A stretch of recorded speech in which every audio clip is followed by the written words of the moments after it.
Hello, നമ്മൾ travel വ്ലോഗിൻ്റെ second പാർട്ടാണ് ഈ വീഡിയോയിൽ കാണിക്കുന്നത്. അപ്പം എന്താ നമ്മളവിടെ ചെന്നതിൻ്റെ പിറ്റേ ദിവസം രാവിലെ ഒരു 6:30 ആയപ്പോഴത്തേക്കുള്ളൊരു വൈബാണ്. താഴേക്ക് നോക്കുമ്പോൾ നമുക്കത് സ്വിമ്മിംഗ് പൂളൊക്കെ ഉണ്ട്. നല്ല രസമാണ് കാണാനായിട്ട്. അങ്ങനെ കുഞ്ഞ് ഭയങ്കര കളിയായിരുന്നു. അങ്ങനെ കുഞ്ഞുമായിട്ട് കുറേ നേരം കളിച്ചതിന് ശേഷം അവൾ താഴേക്ക് ചേട്ടൻ്റെ അടുത്ത് പോവുകയാണ്. നമുക്ക് മുകളിലും ഇങ്ങനെ കിടക്കാനൊക്കെ സൗകര്യമുണ്ട്. അപ്പോൾ അത് നല്ല രസമായിരുന്നു. അങ്ങനെ അവൾ താഴെ ചേട്ടൻ്റെ അടുത്തേക്ക് പോവുകയാണ്. അതിനുശേഷം നമുക്കൊന്ന് ഫ്രഷ് ആവണം. അതിനുശേഷം ഫുഡൊക്കെ കഴിക്കാമെന്ന് വിചാരിച്ചു. അങ്ങനെ ഞങ്ങൾ ഫുഡ് വാങ്ങാൻ വേണ്ടി പോയി. ഫുഡൊക്കെ വാങ്ങിച്ചു. നമ്മളിത് മസാല ദോശയാണ് വാങ്ങിച്ചേക്കുന്നത്. നല്ല ടേസ്റ്റ് ഉണ്ടായിരുന്നു. ചട്നി ആയാലും സാമ്പാറായാലും നല്ല ടേസ്റ്റായിരുന്നു. കുഞ്ഞ് പിന്നെ തനിയെ ഫുഡ് കഴിച്ചോളും. നമ്മൾ വാരി കൊടുക്കേണ്ട കാര്യമില്ല. അവളുടെ ആവശ്യത്തിന് അവൾ തന്നെ വാരി കഴിച്ചോളും. ഈ ഒരു പ്രായത്തിലും തന്നെ വാരി കഴിക്കുക എന്ന് പറയുന്നത് ഞങ്ങൾക്ക് ഭയങ്കര സന്തോഷമാണ്. ഇത് കാണുമ്പോഴത്തേക്ക് അവൾക്ക് ആവശ്യമുള്ള ഫുഡ് അവൾ തനിയെ വാരി കഴിച്ചോളും. അങ്ങനെ നമ്മൾ ഫുഡെല്ലാം കഴിച്ചതിന് ശേഷം സ്വിമ്മിംഗ് പൂളിലേക്കാണ് പോയത്. ഞാൻ ഫസ്റ്റ് ടൈമാണ് സ്വിമ്മിംഗ് പൂളിൽ ഇറങ്ങുന്നത്. പോകാനായിട്ട് ഭയങ്കര ഇൻട്രസ്റ്റ് ആയിരുന്നു. പക്ഷെ അവിടെ ചെന്ന് കഴിഞ്ഞപ്പോഴത്തേക്ക് മടിച്ചു പോയി. കാരണം അതുപോലെ തണുപ്പായിരുന്നു. തണുപ്പുകൊണ്ട് ഒട്ടും പറ്റുന്നുണ്ടായിരുന്നില്ല. ഞാൻ വേണ്ട എന്നൊക്കെ കുറേ പ്രാവശ്യം പറഞ്ഞു, പിന്നെ ഇറങ്ങാമെന്നൊക്കെ. പക്ഷെ ചേട്ടൻ സമ്മതിച്ചില്ല. ഇറങ്ങുമെന്ന് പറഞ്ഞ് എന്നെ പ്രോത്സാഹിപ്പിക്കുന്നുണ്ടായിരുന്നു. അല്ലെങ്കിൽ ഇങ്ങനെയുള്ള കാര്യങ്ങളിൽ എന്നെ അനാവശ്യമായിട്ട് പ്രോത്സാഹിപ്പിച്ച് എന്നെ അതിലിറക്കാൻ ചേട്ടൻ ഭയങ്കര ഇഷ്ടമാണ്. അങ്ങനെ ഞാൻ ഒരു വിധത്തിൽ ഇറങ്ങി. പക്ഷെ ഭയങ്കര തണുപ്പായിരുന്നു. ഒട്ടും പറ്റുന്നുണ്ടായിരുന്നില്ല. ഞാൻ പിന്നെ കുറേ സമയം അവിടെ കയറിയിരുന്നു. അതിനുശേഷം പണ്ട് എപ്പോഴോ ആറ്റിൽ പതച്ച ഓർമ്മയ്ക്കാണ് ഞാൻ പതയ്ക്കാൻ പോണത്.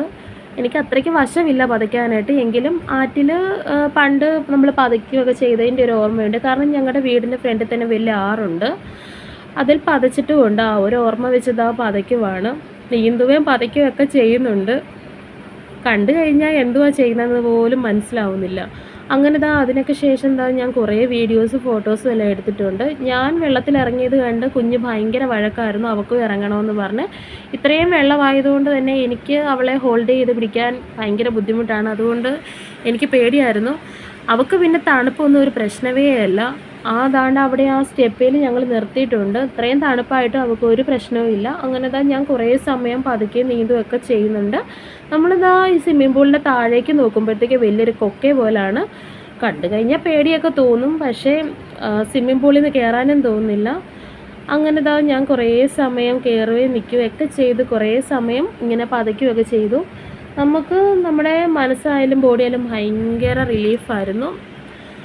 അതിന് ശേഷം ചേട്ടനെ ഇറക്കാമെന്ന് വിചാരിച്ച്. ചേട്ടൻ ഇറങ്ങുമ്പോഴത്തേക്ക് അവളെ പിടിച്ചോളും. എനിക്ക് അത്രയ്ക്ക് ബാലൻസ് ഇല്ല. അങ്ങനെ ഞാൻ കുറേ സമയം പതച്ച്. കുഞ്ഞ് ഭയങ്കര വഴക്കായിരുന്നു. അതുകൊണ്ട് തന്നെ കുറേ സമയം ഞാൻ ഇറങ്ങിയതിന് ശേഷം ചേട്ടനെ ഇറങ്ങുമ്പോഴത്തേക്ക് ഞാൻ അവളെ പിടിക്കാമെന്ന് പറഞ്ഞു. അതിന് ശേഷം ചേട്ടൻ ഇറങ്ങാൻ പോവാണ്.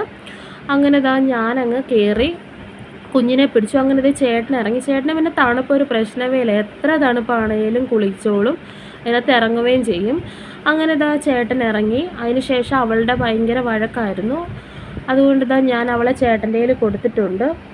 അങ്ങനെ ഒരു ചേട്ടൻ്റെ കയ്യിൽ കൊടുത്ത് അവളെയും കൊണ്ട് ചേട്ടൻ കുറേ അവിടെ എല്ലാം കൊണ്ട് നടന്നു. അവൾക്ക് ഭയങ്കര സന്തോഷമാണ്. വെള്ളത്തിൽ കളിക്കുന്നത് ഭയങ്കര ഇഷ്ടമുള്ള കാര്യമാണ്. അതിനകത്തുനിന്ന് കയറ്റാൻ ഭയങ്കര പാടായിരുന്നു. അവൾ ഭയങ്കര വഴക്കായിരുന്നു.